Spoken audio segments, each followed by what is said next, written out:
All right, easy peasy. Phil Licciardi is on the line. How you doing, brother? Doing well. How are you? I'm good. I'm good. It is 5:54 here, and it's pitch black outside, and it's cold, and it's sad, and this is the pick me up for my day for sure. Yeah, I'm not a fan of this time of year, that's for sure. We lose our sunlight on the property. Like the shortest day of the year, 1:45. It's behind the mountain. And Ooh, I mean, it's not dark out yet, but it's yeah. not nice out anymore. How cold is it where you are? Uh it's it changes every year. Like we got 15 inches of snow last week, and then this week it's all gone, and today was 65 degrees. Oh my. So it could be 0, it could be 70. That Now could be whatever. you're Southwest. What state are you in? I wouldn't say I'm Southwest. I'm in Lake Tahoe. Yeah. I'm 30 Yeah. minutes out of Lake Tahoe. Okay, gotcha. Gardnerville, Nevada. Gotcha. Right in the sweet spot, man. You got all the good stuff right around you. It's beautiful here. I love this place. So let's go ahead and jump right into it. How are you? This has been a strange year, and it's been stranger this month. What's going on with you? What are you thinking? How you feeling? I'm nervous, Yeah. to say the least. But honestly, this year has probably set records, anyways. Like I didn't do a lot of race prep or race shock rebuilds because nobody was racing. But Yeah. man, the amount of people that are trail wheeling and buying product and building and reinvesting in their lives and made in the USA stuff is absolutely incredible. And my sales have, I don't know, I don't think they doubled since last year, but it's been incredible. So what do you sell versus what you like maintenance, I guess, or shock tune rather?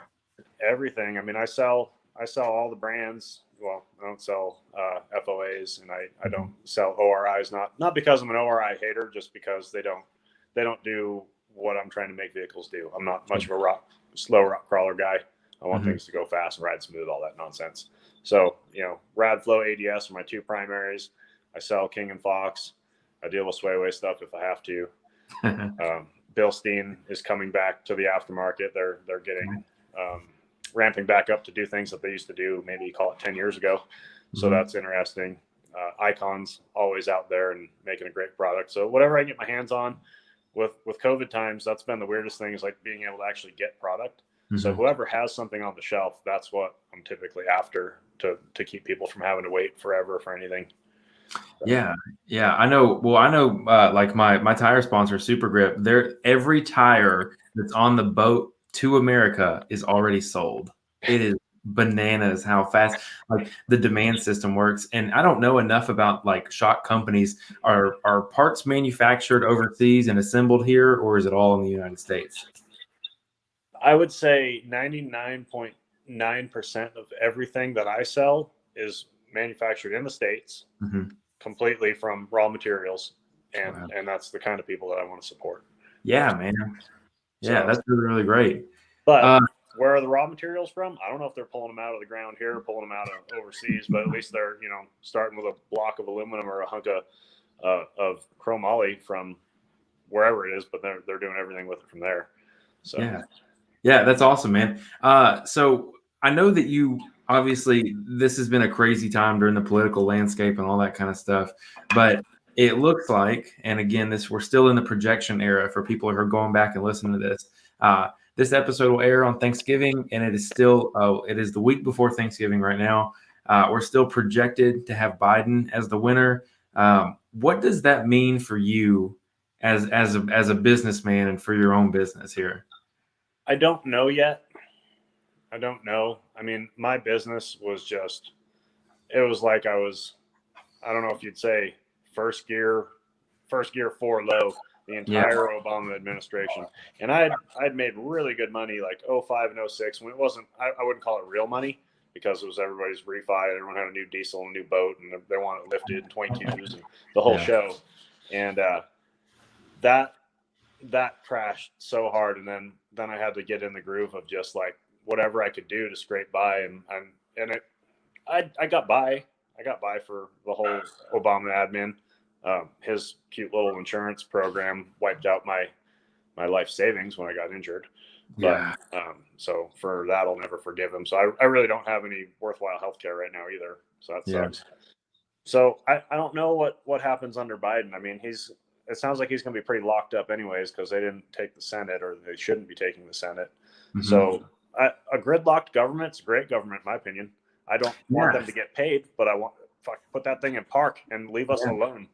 Yeah, absolutely. And it's so funny. I've been talking to I have a financial guy. I grew up with him, and I've just been like this whole time. I'm like, do we pull everything out? What do we do? Do we put more in right now? What's going to happen? And he basically has reiterated time again that when typically we have a Democratic president and the Republicans control the Senate, the market does really well because nothing can change. Okay. So there's some value in that, I guess. I know that.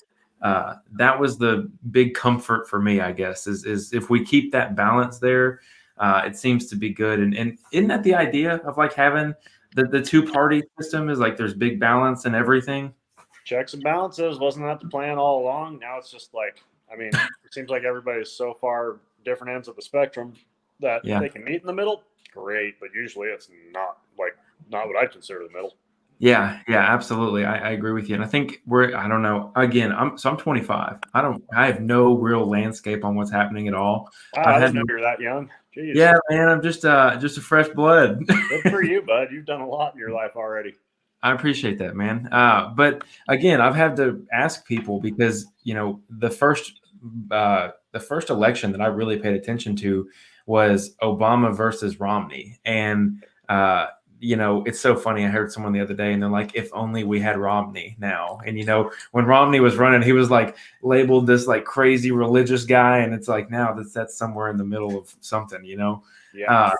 But all that, it seems I've had to ask people older than me because, this just seems like not the new normal, but it seems like what we're experiencing has never happened before. And I feel like every election, it feels that way. And I feel like it's just going to be worse next time. Man, the nation is being divided, and whether that's, obviously the media wants that to happen. Does the rest of the government want that to happen? Maybe. It's depressing, but the things that we have at stake right now are insane. Why? Indoctrination is obviously real. They've convinced so many of the younger people that communism is the way to go, and they'll package it any which way they want, put whatever cute words they want on it. Yeah. And, but end of the day, all roads lead to that, or some version of that. I don't want to go there. Yeah. It's so strange because I fall in that group of the age group that is really strongly big Bernie supporters. I saw something today and it was under Biden's plan or something, there's going to be $50,000 of student loan forgiveness just right out of the gate, day one, or is it day 100? His 100-day plan or whatever. But I was like, well, that's new, but okay. It's just stuff like that where it doesn't necessarily resonate with me, and I don't know. There's a lot of guys, and some in Tennessee. There's a lot of guys around here, people my age, girls who are really fundamentalist, I guess, more traditional on things like that. But I definitely have friends who maybe, lean left or really hard left or the super loud left. And to me, it's a life experience thing. Sure. Their life experiences aren't very, I don't want to say traumatic, but just hard. I told someone the other day, and I'm going to shut up about it here in a second, but I told someone the other day, I was like, they got their panties in a bundle about, they thought Trump was going to win and they were all upset and tore up. And I said, if you're this upset about it, why don't you, I've been practicing jujitsu. Why don't you just fight me? And it will pull you back into reality. And it'll show you that all of this shit that you're upset about, it doesn't have, we can bring it down. We can all have a conversation. You don't have to be so hostile and call people out and cancel people. I was like, that's not what you need to do. Just what you need is a reality check. And I can strangle you and I can show you what it's like to have some of those things reduced out of your mind. But again, we can't do that with everybody, but all that said and done, what would be the best case scenario for you moving forward in terms of, what helps your business the best right now? Oh man, 4 more years of Team Orange. Yeah. Just, keeping things deregulated and letting, I can't guarantee that this stuff is very accurate, but I feel like this is probably kind of how it went down. So when I moved to where I'm at right now, Obama was still running the show, and everywhere I went, there was like some kind of off-roady government type person putting a, stake in the ground to say this is the trail you can be on. You can't be on that one. You can't make new ones. You can't. It seemed like they were just everywhere, and I didn't care. I still have trails to use. It was fine. They weren't fully closing things. I would say, I don't know, few weeks after Trump got elected. I mean, he wasn't even the president yet. I don't know where those people went. I haven't seen them since. And I don't think it's coincidence. I feel like that type of person there's no more money for them. Like it's just gone. Like all that funding dried up, and they can't go out and screw around and do whatever they were doing and try to regulate the hell out of everybody. So when, free people, they're going to spend some money. I mean, I feel like the day after Trump got elected, my phone came off the hook and I haven't been able to hang it up since. It's just everyone's buying. And during the whole Obama administration, it's like all we're buying is guns and ammo.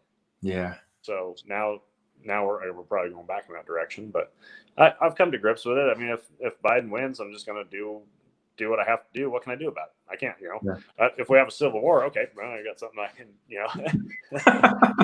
to say different options there.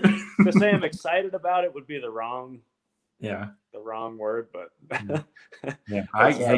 I understand. I'll tell you that. I understand. It's so funny because like I feel like where I am in Nashville, it's just like it's not around me like that. So it's so hard to believe that the riots and things like that are happening. It seems so foreign because it's just like no one that I would know would do any, like the thought process isn't even there. You wouldn't even think about that. So it's interesting, but it is real. That's a fact. It's real. And I've never been in a war situation, and I'm sure I won't handle myself very well, and maybe I'll end up in the gutter. But at the same time, I'm done talking. I am tired of talking to these people because they won't listen. They don't understand anything. They're just fucking psychos. Yeah, dude. Trust me, I understand. And and we'll get off the politics here in a second. But the new thing that I saw this week, or last week rather, was these celebrities, or I don't know if they're political figures. I think even AOC, she was like making these lists of people who voted for Trump and was like, we gotta cancel them, get them off, permanently move forward. And it's just like, dude, making blacklist is a dangerous game, and being so vocal about it, dangerous game, man. Is that legal? I mean, is it illegal to make a list of names on Twitter? Like, there's the big argument is like, I'm a Rogan fan. If people can't already tell, I basically look like the guy and have my own podcast, basically him, right? But he was talking about, at what point does government come in and say that Twitter can't do the censorship that they're doing? When does that become like a public space? When do podcasts, Facebook, things like that, when do they become public human rights and things like that? So there's interesting conversation there, because the censorship, and with everybody moving to Parler and all the other different apps that people have now, it's a big conversation. And let me ask you this. As someone who, you're active on social media, I feel like a good, a fair amount of business probably flows through social media for you. How do you feel about the censorship and things like that? I don't like it. I know a lot of people are getting censored for good reason, but there's so many people that are just, my side, our side, whatever you want to call it. The libertarian right side of things is not. They're just getting their stuff deleted for why? Because it might tell a different way to look at things, and you don't want that to happen because you spent all these years, pushing people in the one direction. Yeah. And then that one direction is just doing crazy people shit for the last few months, and it doesn't look good. So, heaven forbid you show someone some other way to live. Yeah, absolutely. And again, I think the fundamental point of all of this is, you got to be able to at least have a conversation about things we disagree on. I think that's where a lot of this has just gone awry. Dude, I've seen some of the Facebook battles that people want to get in on your Facebook post. Right, dude, it blows my mind. It's like, one thing and then boom, it's like war instantly. It's really something. But anyways, like I said, we'll move past that. My next thing was you've been doing quite a bit of tuning. You mentioned about the side by sides, or not necessarily side by sides, but the more trail vehicles. I wanted to ask you, is there any common thing that you've seen, like, just in doing this year? Are people horrible about maintaining their shocks? Is there a common issue? Is there something that you want to voice to everybody and just say, hey, make sure you're doing this for your shocks before you send them to me, or just in general? It would be really nice. A few things. Don't zip tie all your spacers into your shocks. I got to cut your zip ties. I got to take your spacers out. It's how the fixture system works. Keep all your loose parts. Then I can't even lose them. If you lose them at your house, that's your problem. I like that. But if I don't, and clean your shocks. That'd be fantastic if you actually took a minute, pressure wash the stuff before sending me some oily, muddy, pile of S. Yeah. That's about it. I mean, as far as being ignorant and not in a bad way, I don't expect everyone to know things about shocks, because it's just this mystery thing that there's not a lot of information about. I don't expect people to know when their shocks need service. Like if they start leaking or if they stop working, okay, yeah, that's probably when it needs to be done. But you're not going to know that the last person that opened your shocks put them back together with a huge air pocket because they didn't know any better, and then that's part of the reason why everything sucks. Or you might not know when your shaft's bent. Like that last tuning trip I went on, I had everyone check all their shafts and figure all this stuff out. And I got, everything's good. I think I changed 8 or 9 shock shafts on that trip from stuff that was blatantly bent. And you're talking about the Rochester trip. Yeah, that trip to Missouri I just went on not too long ago. And I don't expect people to have an eye for it or know, any bend in your shaft is bad. Even if it's just a little bent, it's bad. That's not gonna go well, and it's gonna collaterally kill your shock in the long run. Whether it just takes out the inner body and then you got a new ridge or something in there, or it wipes out the seal head bearing area. It's bad. That stuff's got to be checked regularly. Check your nitrogen too. Always check your nitrogen. If you push that Schrader valve and that thing blows oil everywhere, she done.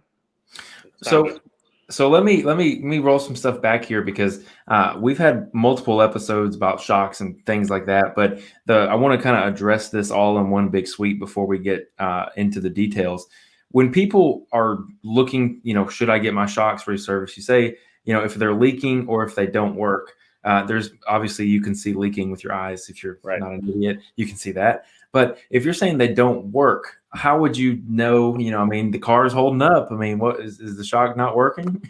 Well, if the shocks were ever fresh and you were driving it, having a good time, whatever, and it's not bottoming out, everything's doing good, and you didn't go super hard for 3 Thanksgivings in a row, and now you're way heavier, that's a reason for it to bottom out. Or you lost an IFP seal, or you lost some fluid that you didn't notice, or you're out of nitrogen. If you run your shocks with no nitrogen, they're foam cannons in there. Everything, it's done.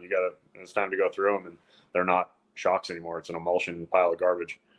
So yeah. Okay, so you have that, and then you mentioned the Schrader valve. That's typically going to be on the reservoir, and to test to see if did you say if oil comes out, or how do you test that? I guess rather explain if you can aim it. So the Schrader valve is what do you want to say? Gravitationally down. Just aim it down and then push the core. If it blows fluid everywhere, a pretty fair amount of fluid, you lost your IFP seal. IFP is the internal floating piston inside that reservoir, and it's got an O-ring on it, and that O-ring needs to stay charged all the time. Even if your shocks show up from, let's say, King, they ship a lot of shocks discharged. Nothing wrong with that, but you shouldn't take that shock and just pull the shaft out on its own. There's a good chance you're going to pull some air by the IFP or something, or you're going to pull it in through the U-cup seal, and at that point you got a foamy shock, and it's not going to be any good. So always extend your shocks with nitrogen. And I'm sure there's going to be a handful of people listening to this right now and say, that's ridiculous, blah, blah, blah. Well, is it excessive? Yeah, it can be. Not everything is required. You don't always have to do that. But if you do that, then you can cut that out of the equation. It's not going to be a problem. You're not going to introduce air to the body of your shock by extending the shock with nitrogen. Yeah. So essentially what you're saying, and just to reduce this down, because I'm sure there's some guy listening, he's like, I don't know what the hell is going on. So on the actual, you have the coilover, and then you have the reservoir, which is like the little piggyback attached to it. There's a little silver like nipple on there. And if you were to take, like, for example, a screwdriver, a knife, something like that, and compress the inner piece of it, if oil comes out of there, bad news. Yep. And then whenever you get a new set of shocks, you use the brand King, for example, and they ship to you where they're fully compressed in with no coils on there. You know, the shock is completely what would be bottomed out. Instead of grabbing the bottom of the shock and the shock body and pulling it apart with your hands or a mechanism, using nitrogen to actually load the shock and push the piston out of the shock is the correct way to do it. You got it. Even if it's just 5 pounds of pressure, whatever it is, just to keep a positive charge on that IFP O-ring and keep pressure on the U-cup seal, if that's, you know, the brand we're talking about. That stuff's super critical. A lot of people, like, they just won't have nitrogen in their shocks, whatever brand it is. Like, you know, let's say you get some extended Foxes or some Radflows extended compressed, whatever. Let's say you get those, you discharge them and you're installing them on the vehicle and, you know, checking full bump and cycling stuff, and your shock starts leaking. That's bad. The reason why it's leaking is you don't have a positive charge on the IFP. Therefore, it's not applying pressure to the fluid. Therefore, it's not applying any pressure to the actual oil seal on the shaft. So it's just going to maybe start finding its way out. Will you be able to fix it by charging it? There's a good chance, as long as everything's new and you didn't like weld all over the shock shaft or something, or weld through the shock and tear up the seals with a new sweet mark on the bearing in the shaft. Oh gosh, dude. What's the worst thing you've seen? And someone sending you your shocks and you're like, this is just the most clapped out setup I've ever seen. What do you got?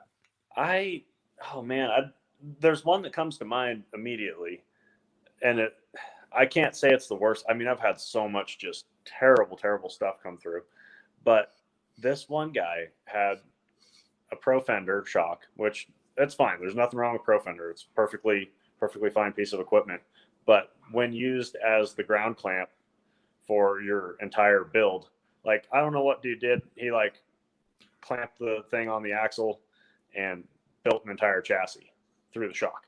Like, the weld marks on this shock, like just from the electricity running through it, I'd never seen anything like that. Like, every bearing was smoked, the shaft was destroyed, the rod bearing was pretty much melted away, and the uniballs and everything was just.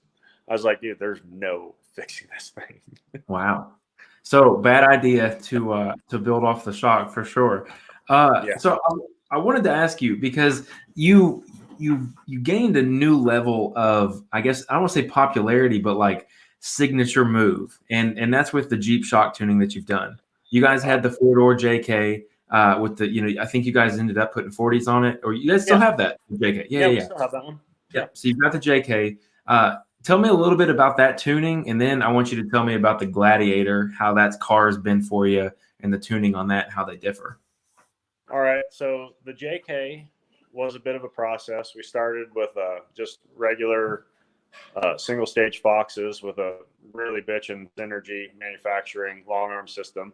I mean, it's all bolt-on stuff. Everything was really. Come on in. We have a special guest here. We have a very special guest on the show. Very special guest coming in right now.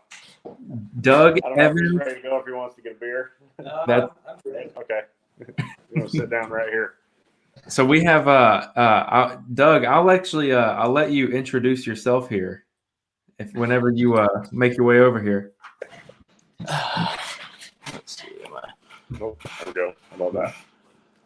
Hey, how's it going? I'm Doug Evans. Here's what I'm gonna do. I am the guy who raced the Dirty Money racing car for a few years, number 4457.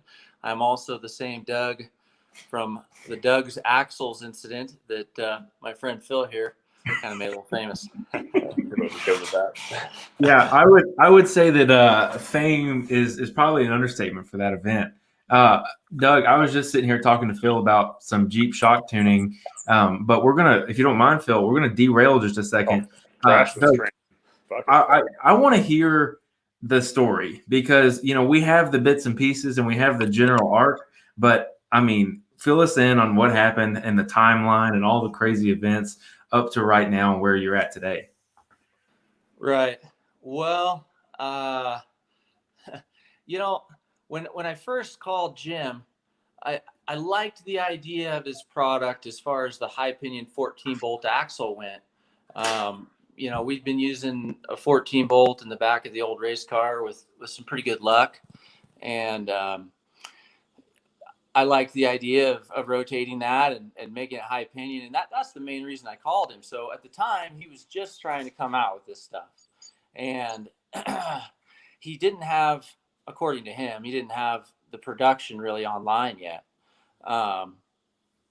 So it was kind of, I was stuck in this waiting game. And, you know, for a while I was cool with it because I wasn't in a big hurry to build this new car. It's a Legends car. And so things kind of rolled along. I don't know. I think 8 or 9 or 10 months went by. And then, you know, it finally got to a point where it's like, hey man, you know, we really need some axles. What can we make work here? And he said, well, I could do some low pinion stuff for you. I'm like, okay, well, let's do some low pinion stuff if we can get this going. Because I did give him a significant chunk of money up front. Mm-hmm. And a bunch more time went by. I wasn't really pushing on the car. Phil had a lot going on. So, you know, it wasn't a priority. And then kind of all of a sudden we got some ants in our pants about getting this thing done. And I called him back and, you know, the excuse train was still just rolling. And I think that was about another year down the road. So we right at 2 years is when the meme war started. Yikes. Right at 2 years. He I think the final straw was he wasn't going to take any more money, right? He already had that big chunk of change. And he was supposed to build you the finest low pinion 14 bolt rear, all the bells and whistles, dressed out with the truss, the whole show straight dialed. And then we waited months for that and nothing happened. And he started ghosting you.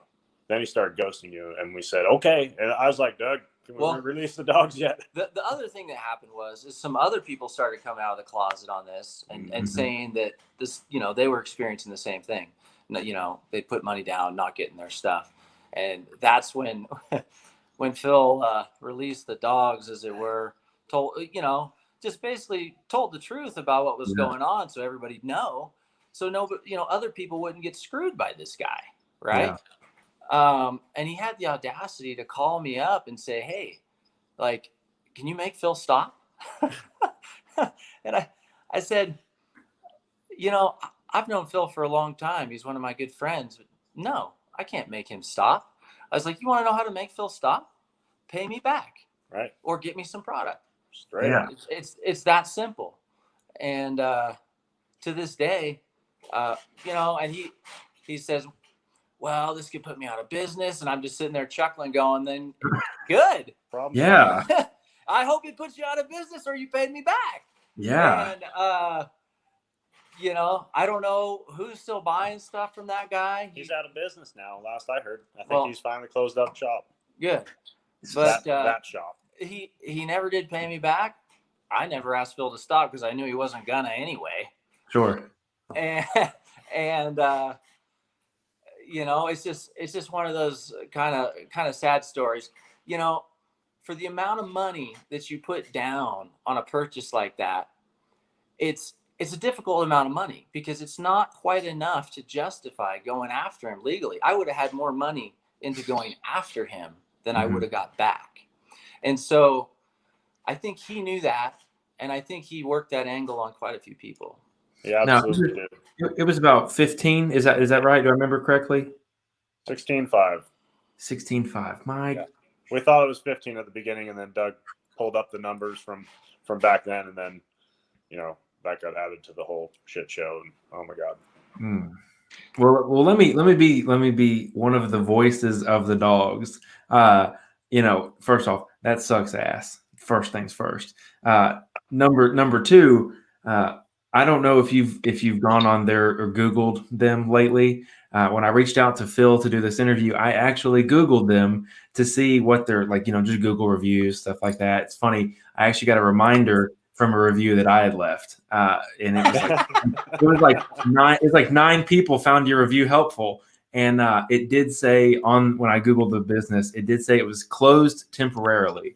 So I take it for what you will on that one. But it's one of those where it sucks, and I thought it was really cool because that was the first time I'd seen like the collective of this off-road group that exists out in the social media world be used to really get somebody's attention, because I think it was a day or two maybe later, and Phil had put something up, hey, we heard back from him, and here's this, and it really sparked some moves for you. But I hate that it's still not turned out. Is there any like recent news or anything like that? No news. I've been buying parts and building rigs and this whole off-road fun game for, I don't know, since the early 2000s, and I've never experienced anything quite like it. But I told Jim at the end, I said, this community is a tight-knit community. Mm-hmm. And a lot of these guys work hard for the money that they put into these rigs. And this community does not and will not put up with what you're doing, because you are going to be known and the word's going to get out and it is going to be over for you. Yeah. Fast forward to today. I don't have anything back from him, but sure. I'm plenty happy with the satisfaction that, his little game has been exposed. Mm-hmm. And I think he is going to have a very difficult time building confidence with anyone in this industry from here forward. I would have to agree with you. And you think to yourself, well, what does someone like that do next? And when the entire industry was witness to what happened, it's not good for you. I'll tell you that. It's not a good thing. Yeah, and I don't know if it was a rob Peter to pay Paul situation. I'm sure it was. I'm sure he took my money and used it to kick a couple other jobs out the door. Sure. For a while I wondered, am I not cool enough? He's trying to keep his bigger name customers happy or whatever. Yeah. And kicking me down the road. At the end of the day, I still never got a clear answer from him on that, but I don't think it matters much at this point. So well, big chunk of change that you couldn't charge back. It was wired and it was gone, and that was his at that point. And he knows his program because he screwed a lot of people. He, without naming names, he did a lot of people dirty. A lot of people. Yeah. Well, I know it's worth nothing really, but my heart is with you. It's one of the gut wrenchers. So I'm glad that it looks like you're here with Phil now. So I'm sure that means there's been some forward progression on something, and I'm looking forward to hearing about it. Yeah, car's about ready for a plumb and wire. He just got final fit up just now for his controls. Yeah, it ought to be at KOH snorting hard. So let me ask you this: what did you end up going with? What axles are going to end up under that car? Because on the side of it needs to be something like "still looking for my axles" or something like that. That might be exactly what's on the side of that car. Yeah, we ended up with some Spider Tracks housings. Spider Tracks they've always been awesome. They're on time. The products are great. We've got a Gearworks 3rd in the front, a 10, and then I think it's a Yukon 10 in the rear. Yep. And then we've got shafts from Brannick and right. Overson U-joints. Yep. Very nice. It's all party hard. Yeah, I was about to say plenty of strength there for sure. Yeah. We'll be good. So old Jim can keep his axles. They just break anyways. Ask anybody. Yeah. Well, what we'll do is we'll kind of piggyback because Doug, I'm glad you're here because we're going to talk about King of the Hammers in just a few minutes. But Phil, we were talking about the 4-door setup, tuning, and kind of the arc you had with that, and then I want to hear about the Gladiator and how that's kind of progressed as time has gone forward. All right. So as far as Sarah's Jeep goes, yeah, it started life with just regular axles in it. We did the Synergy manufacturing long arm system, and just a Fox 2.0, just the real basic aluminum bodied shocks. And they were pretty miserable out of the box. Not a fan of that. I mean, maybe if we weighed 10,000 pounds, it might have been all right. So I revalved those and got that thing not miserable. We enjoyed driving it. It was fun again. But that made me hungry. I was like, oh, if it can be this good on a single stage shock, let's start getting some bypasses on there. So I had sold some Radflow 2-tube bypasses in the past, but they were a small tube. And Radflow hadn't quite seen the point of a big tube, so he wasn't initially willing to make them. I was like, no, we're going to need to put some big tubes on. If it flows too much, we're just going to close the tube more, right? He's like, all right, good point. So got those on there, and oh my God, even out of the box, the thing was just ridiculous. So we did some more tuning, and then put 1-tons and 40s on it, and felt like we went completely backwards. Like, oh my God, thing's garbage. Drove it for, I don't know, a couple months like that before I got off my ass and revalved them again. And after a couple of revalves, we got that thing a lot better than it even was when it was on half tons, which doesn't make any sense.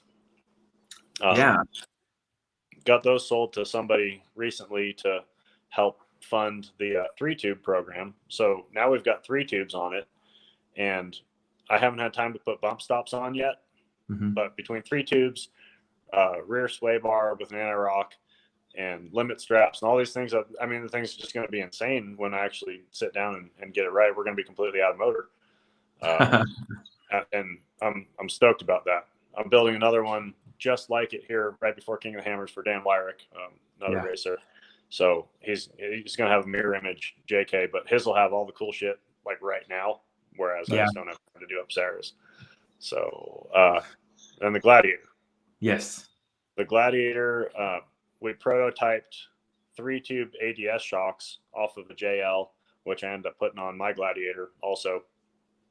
And that's a fantastic shock. So much flow, such a fine product.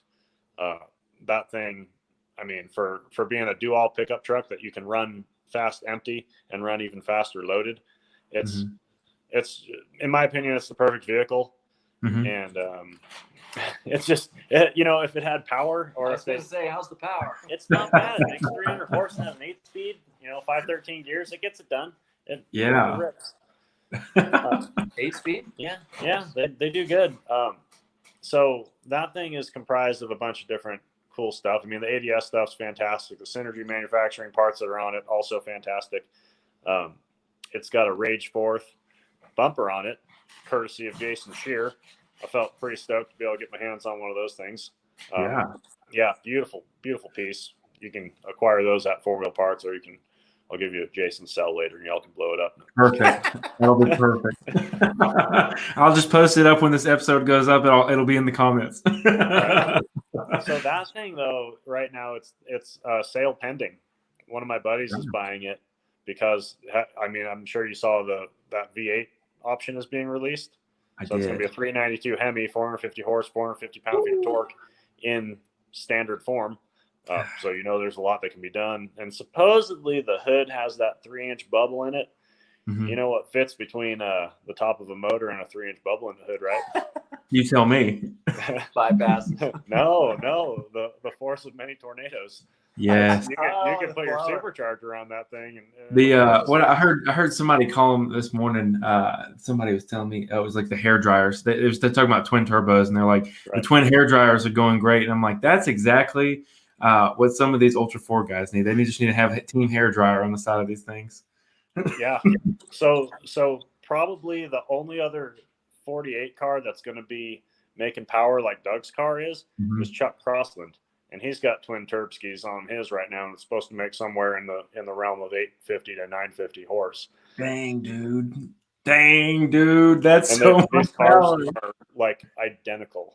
They are identical, and it should be. I mean, it's going to be down to the drivers. This is going to be some. I mean, Chuck, love you, buddy, but you end up upside down all the damn time. So you can't fix that, right? yeah. That you can't. Right. I think Chuck did win, or he's about to win the race to finish the car because his is almost driving right now. So that's pretty exciting. But Doug's is some wires away. I was about to say, if that counts for points, I'm sure it's something. But we'll see what happens on race day for sure. I wanted to bring something up though that you mentioned, and I was actually going to save it because I want to talk to you about tuning for the big cars. But you mentioned, as you went through the progression of the JK, you went from just a bypass to 2 tubes, I think you said, and then ultimately landed at a shot or a bypass with 3 tubes. Can you explain just briefly the differences and why more tubes is better? So it's all flow. It's all bypass is just what it says. It's going around the piston, and that allows you to ramp up your valving so that when you hit that bump zone, it can be more like a bump stop, or it can be more firm when you hit that section. But in the middle, in the ride zone, you're just free flowing, tires bouncing, everything's out of control. I mean, a lot of people like it to be more in control, but I don't want to feel a thing.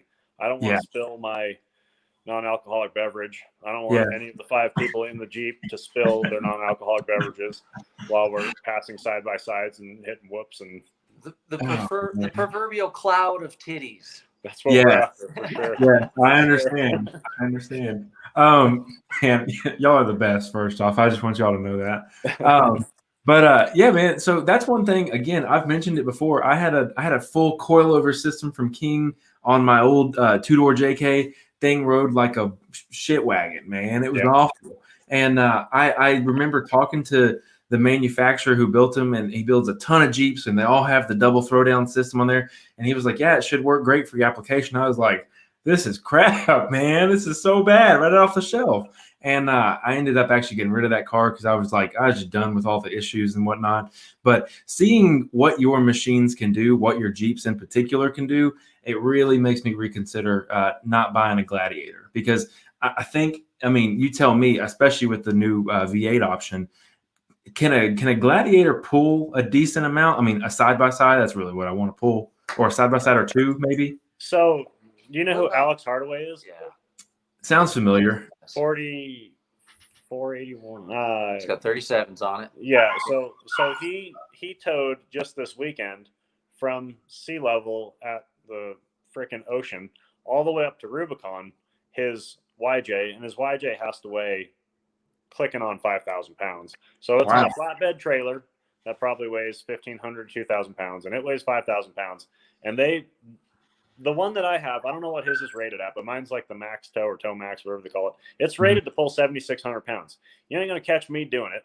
I ain't going to do it. A lot of weight. Definitely not going to pull it all the way to the mountains. That just pulled it up, So it's, balls of steel to do that. But he did it. He got all the way up there and all the way back down. And I can't say enough about it. You got that transmission. You've got no engine braking power because it just doesn't make any compression or have anything to back it.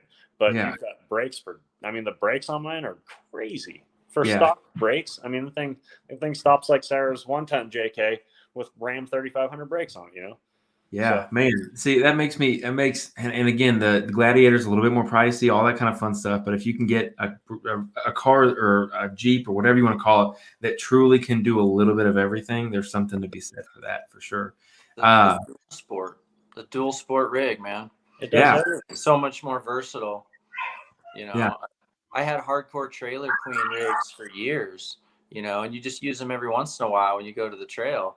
But now I built a TJ on 1-tons and 37s, and it's got a 6-liter with a blower in it, and it's 600 plus horse. I drive that on the road, and I use it so much more just because I can go wherever I want. Yeah, I'm about to say, you guys are big power only. I like it. But okay, so what I want to shift to now is more of the race side. And before we get into the West Coast cars, I want to come back and talk about what you mentioned earlier about your trip to Missouri. You came out and you tuned with a bunch of rock bouncers. And one of the sponsors of my show is actually Chris from Diddy's Big Block Race Shop. Yeah, man. He's the best, man. He's one of the absolute best. And it's so funny. I called him up after the Southern Rock Racing Series finals, and we were on the phone because we were talking about doing some kind of shock tuning thing for a setup that I've got going right now. And I got on this tangent. I think I was like, "How did you meet Phil?" And he was like, "Man, he took a gamble on me." He's like, "I just texted him, or I forget, he said he messaged you or called you, and he was like, 'Hey man, I just want to come do this. Is it okay if I basically like job shadow you?' And you were just like, okay."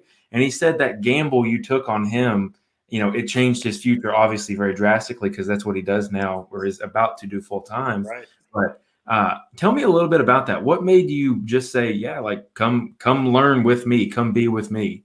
So I met him at AOP last year on my April tune trip, and he was with, a lot of people that I hold in very high regard. I mean, I love everybody down there. They're just fantastic people. And the group he was with they always take care of me.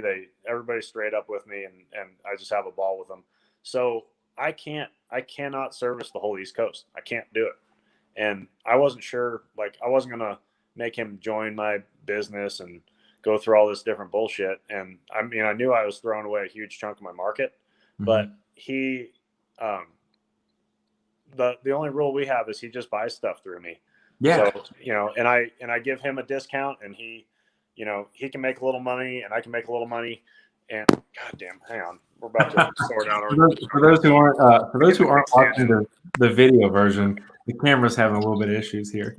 There we go. Okay, now we got I got the kickstand out. Yeah. So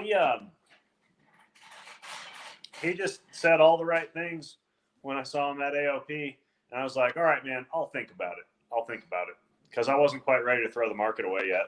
Sure. So when I got home, we talked a bunch more about it, and I was like, you know what, dude? Okay, this will work. We can do this, and it's been awesome. And he's met me a couple different times at places to help tune, and we get stuff whooped out. And I've flown in, and he supplied all the tools and work area and everything once at AOP as well, and that went perfectly. And then this last time he came and met me in Missouri. And what a lifesaver, man. The amount of work I had to get done to get back on the road when I needed to get back on the road, because there were so many curveballs in that whole situation. It was just a lifesaver. And he's going to come to KOH too. And we're just going to knock out, or as far as I know, I mean, we haven't hammered out all the details, but as far as I know, he's come to KOH and we're just going to knock out work. Yeah, man. Well, I agree. I echo just with, our experiences with us kind of working our deal out. Dude, he's a super nice guy, super great hard worker, and he's doing a good job to kind of develop his own system under the business that he's getting started. So I bring him up because we did, I called him to talk about some work that we were doing, but we ended up talking about the Southern Rock Racing Series finals. And there was a couple of cars out there that you guys had tuned in Missouri. And he told me a little bit of stories about tuning them and some of the driver, what's the right way to say, driving styles, I guess. And I wanted to pick your brain too about how that trip went, having all of the land that you have access to where you go tune the desert cars, and then coming over here to the East Coast, kind of having a little bit more limited space, but also a vastly different machine, designed way different, everything. I want to hear your thoughts about that trip and if there's any takeaways that are valuable. Oh, man. I don't have a great opinion about my performance on that trip. Not thrilled about it. Didn't charge a couple people because I just don't feel like I did the job that needed to be done. We applied the effort we could and then some to try to get stuff sorted out. And we're just like, whether we're not pleasing the customer or whether the vehicle is not pleasing me. I couldn't, I don't know if I made $1 on that trip after all said and done. Sure. But it's, it is what it is. It's part of the job. I don't know. I'm pretty much putting it on Chris now to figure out these rock bouncers and make that all work. We had some great results with a bunch of cars, and then we had a couple of cars that just wouldn't come around, in my opinion. Sure. Well, that's one thing I bring up is we saw the Southern Rock Racing Series finals. They added in, typically their big long drag race hills almost as their typical race course. But in the past couple of years, they've integrated more short course. And I would say peaking this year at the finals, they had like a motocross jump over like an underpass. They had a couple of whoop sections, couple like little tabletop jump type things. Obviously, these cars are going to need to develop a suspension program and get some kind of protocol underneath there. And the UTVs have their setup, but the bouncers pretty much are going to have to rely on Chris and I mean a handful of people. It's very small. But I wanted to ask you really, what do you think comes with the chassis designs, and do you see the short course having this larger effect on the Southern Rock Racing Series than maybe people initially see right now? Well, if they continue down that road where it becomes more short coursey stuff, you're going to see these vehicles start to look a lot more like Ultra 4 cars. Seen this before. Yep. The evolution of it's just going to be not, oh man, I hate to say it. I mean, these hill rods, it's the coolest thing ever if you're going up a hill. But if you're going to go across whoops or over jumps and stuff, having 5 gallons of fuel in front of your axle and not a thing behind your axle, and having a 14 bolt or a Dana 80 steer axle on the ground and some big old heavy tires, it is not going to be compliant in the whoops and jumps. They're going to nosedive. It's going to kick off. It's going to do just weird stuff. And at least now, almost everybody's got trailing arms, and some of them have the right ratio of up travel to down travel to where it actually works out okay. But I don't think you're going to see people hanging spare tires, but I think you're going to start seeing fuel tanks behind the axle, maybe carrying a little more fuel, maybe some sort of ballast weight system at that point. And then maybe a lot of people going away from rear steer, because man, the cars we tuned that didn't have rear steer, that had, damn near 2-to-1 trailing arms and 12 inches up travel and 10 inches down travel or something like that, they were tuning in beautifully for what we were trying to do. The ones that didn't have that, the ones that are kind of strapped damn near at ride height and almost all up travel, I just couldn't make them party. So sure. Yeah. I mean, when you really kind of refine it and you sit and think on it for a while, it makes sense. So, I mean, handling just massive, large impacts like that, it's not the most friendly thing in the entire world when the car is slammed to the ground. So right. I understand.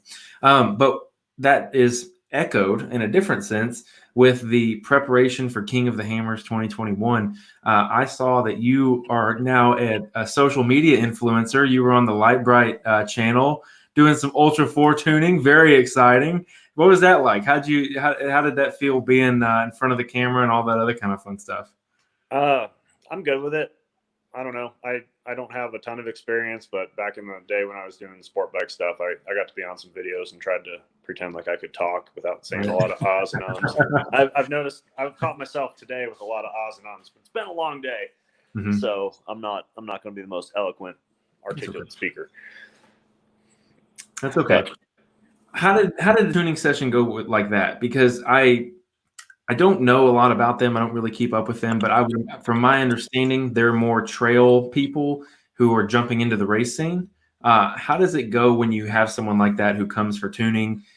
Do they know how to drive the car? Do they know? Or is it a learning process altogether? What is it like for you as someone who does this regularly? Well, so you're talking about a couple people that have a pretty extensive background in drifting and racing and just performance driving in general. So they're no slouches when it comes to, being, since it's a man and woman, we're going to say wheel persons instead of wheel. So they can drive. They can do stuff. Kevin was the only one that was driving that day, and Brittany was handling all the media stuff. Great people. And Kevin's going to operate. He had a good finish at Moab where they came through Kansas real quick while I was there. And they're like, yeah, Bilstein just got the shocks to assist that and the other, and they were off the shelf shocks. So, Bilstein didn't have the time or facility or whatever to deal with that. So they had a whole bunch of off the shelf shocks that probably should have been run, like you would have been better off if you would have just run the coilovers or just run the bypasses. Like you couldn't run all that valving and all those. So in the few minutes I had, we just gutted the valving out of the coilovers in Kansas just to loosen the car up as much as we could in short order. And it was enough to allow him to go. And I think he got 14th place at Moab. And all he was trying to do was go start the race so he could get a King of the Hammer spot. Yeah. And, he made some really cool passes that landed on video and just, it was good stuff. So then when we got out here and we actually got to put some time in the shocks and get that thing, fixing up travel issues, fixing limit strap issues, making it do everything it was supposed to do. I mean, we got it from 30 miles per hour miserable to 65 in control. So, wow. There's definitely more on the table. And we'll see if Bill Steen has someone down there that can do it, or if I'm going to do a little more work on hammers. We'll just see how it times out. But it's raceable now. It's competitive enough. Coming off of what it had on it, like a Mike Kim specifically designed Fox package to off the shelf type Bill Steens, it's really good for what it is. That's what it's going to be. You know, it's going to need more custom stuff to make a bomber do, you know, Randy Slauson type stuff. Yeah. But for what it is, it's great. Yeah. Well, I think that's awesome. So that leads me into, again, just for those listening, tonight, or this episode in particular, will be a little bit of a shorter episode, but that kind of leads me into my final point, and that's King of the Hammers 2021.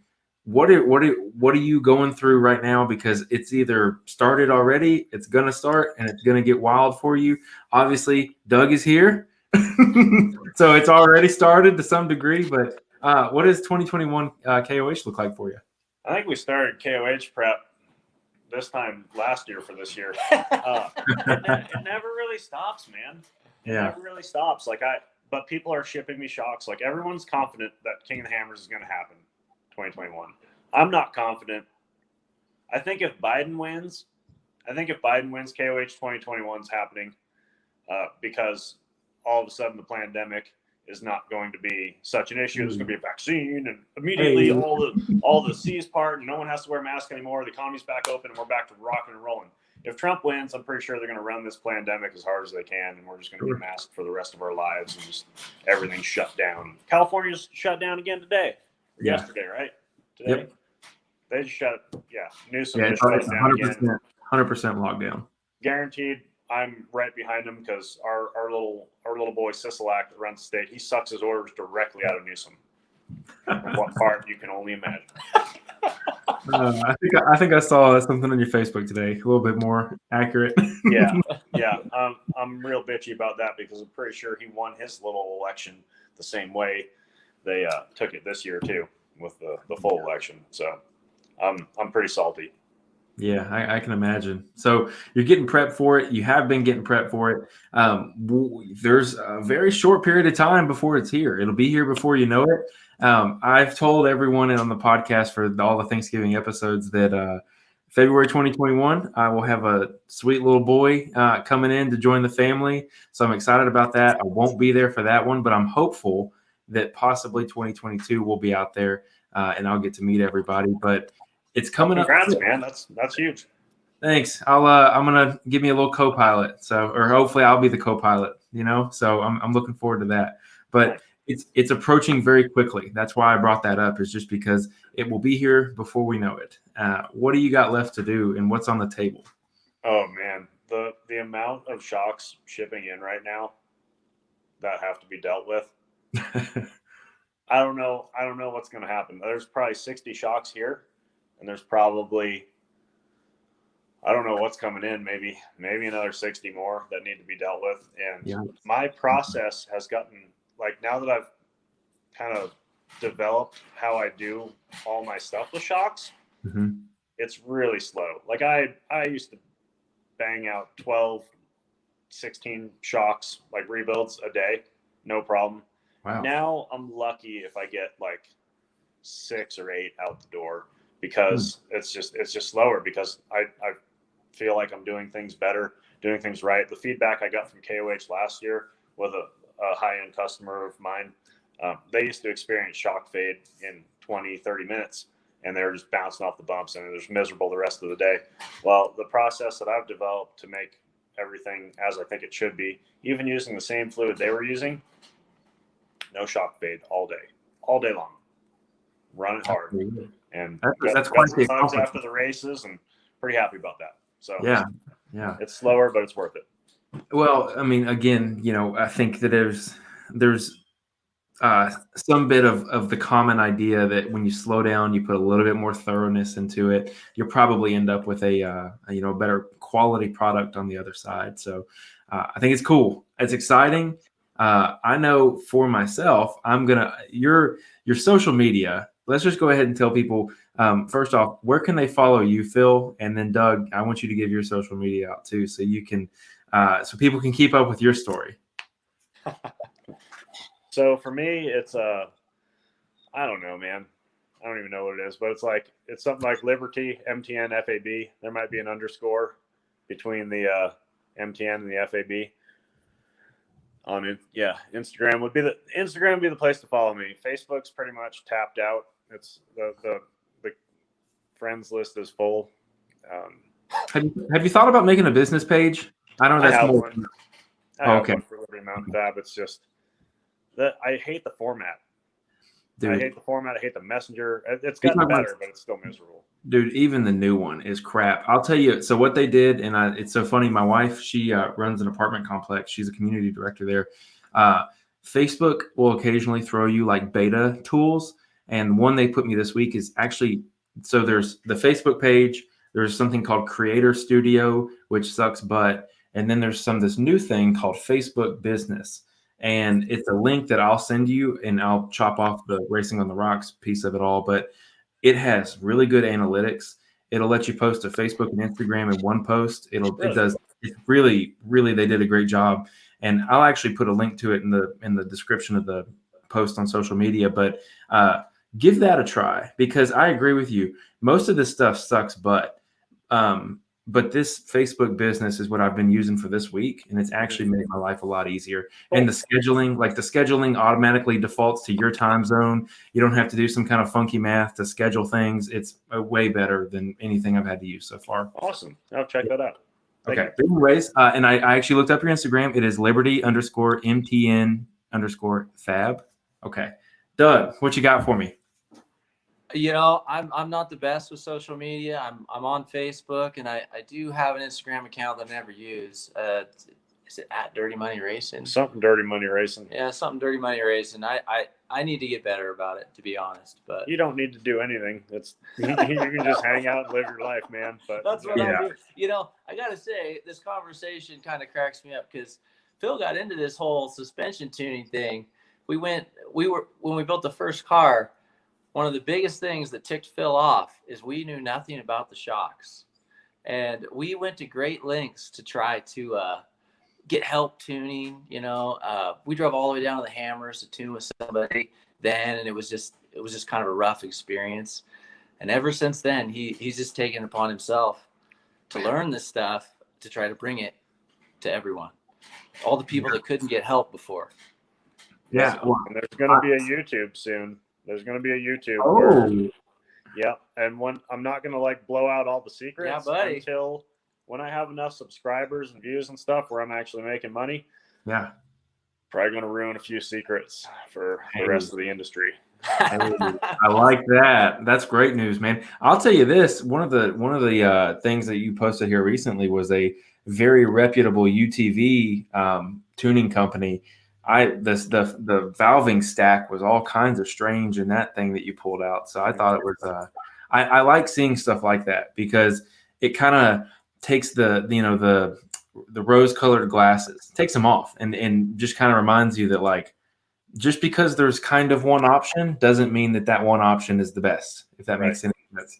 So I agree. I love it. First off, I agree with it. I'm a supporter of it. I'll subscribe if you give it to us. Do you have the YouTube made yet? I don't. Okay. We're putting all the pieces in place right now, acquiring the equipment to do it properly. And I don't know when it's going to drop. I'm hoping, I don't know. I think the V8 Gladiator thing, V8 8-shock 1-ton 40 or 42-inch tire Gladiator decimating the planet is going to be the main focus, but we're going to do a lot of shock stuff on that. Yeah. Well, I'll tell you this. So because this podcast will air a little bit after we're recording this, what will the name of the YouTube channel be? And you'll have to get it tonight so no one steals it between now and then. Do you know? You have it? No, don't have a name. Okay. All right. Well, I'm gonna tell everyone who listens to this in the near future, in the long future, we got to go to Liberty Mountain Fab on Instagram, and you'll get it squared away. Probably gonna look a lot like that. But yeah, I figured it would probably be something along those lines, but just wanted to make sure. And I'll tell you, man, if you I don't know, off-roaders don't get into it a whole lot. YouTube Live is really great, but I was actually running the numbers. It's so funny. I'm actually a computer scientist is my trade. I write code all day. So naturally, I grew up playing video games and didn't see the sun for like 12 or 15 hours a day. Wow. Yeah. Just what I did, man. I Yeah. played a lot of World of Warcraft. I re-downloaded World of Warcraft last week to play again to see if I enjoyed it. I love it. It's great. It's All right. and it's one of the best times. But I found this guy who streams on Twitch. All he does is basically play games, but all you'd have to do is basically go live. And I ran his numbers, and I think on any given stream, he makes $75,000. Be really cool. And I was just like, huh. Oh yeah. Huh. I'm watching the Light Bright folks like on the phone with some mover and shaker in my driveway, closing like huge money deals. I'm like, oh, okay, I'm just listening to that real quick. Yeah. They're pretty a cool. example of what it can be. So we'll definitely be looking forward to that. Before we close it out, do you guys have anything that we didn't talk about that you did want to talk about, or any kind of like closing remarks? I'm on your schedule, man. I don't have any content. I'm just answering questions. That'll work. That'll work, Doug. I think we're good, man. Okay, cool. Well, I heard the front door open just shortly ago, which means the wife is home, and my 6.5-month pregnant wife is going to need my attention, likely. All right. Hey. So with that, we'll close it out. Phil, thank you for being on the show, and our surprise guest, Doug, thank you for being on the show. Y'all hang on the line. We're going to close this out, and I hope y'all have a good rest of your evening. Always a pleasure.